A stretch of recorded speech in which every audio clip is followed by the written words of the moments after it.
রবিবার কোনো সময় নেই, স্নান করে একদম থালা সামনে এসে বসে 2:35। হ্যাঁ 2:35 পৌনে 3 একটা বাধা ধরা, কিছু করার নেই। রবিবার কোনো কথা হবে না, কি রান্না হয়েছে কি হয়েছে সেসব পরে, আগে খাবার সামনে বসতে হবে। আমাকে স্নানটা পর্যন্ত ভালোভাবে করতে হয়নি।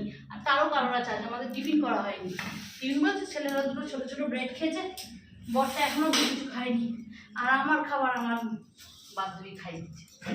আর এই যে হতভাগা নিজের খাবারও খায়, নিজের খাবার বাদ দিয়ে আমাদের খাবারের সামনে বসে রয়েছে। ও ভাবছে ওকে এখন আমি এই সব দিয়ে ভাত খেতে দেবো, কি আশায় থাকে মানুষ।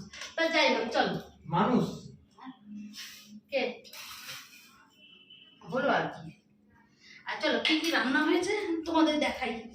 ও বাবা, আজকেও মাছটা কাটতে গিয়ে এমন ভাবে কেটেছে দেখো।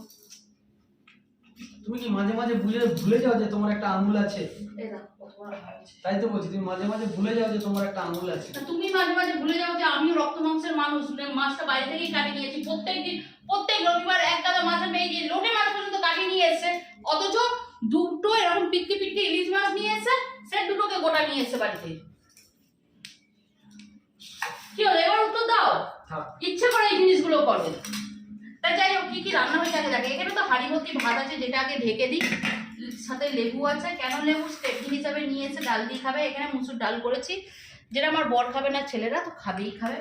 এখানেই করেছি হচ্ছে পদ্মাটা সরাও না, আলো আসবে। আচ্ছা না আলো আসবে। হ্যাঁ এই যে ঘ্যাটকল পাতা বাটা, ঠিক আছে। এখানে আছে ঘ্যাটকল পাতা বাটা, এখানে আছে হচ্ছে পুকু দিচ্ছে, এখানে আছে হচ্ছে লোটে মাছের ঝুড়ি, একটু আলু ফেলে দিয়েছি, আমাদের আবার ঘাটি কচু হলে আরো বেশি ভালো খেতাম।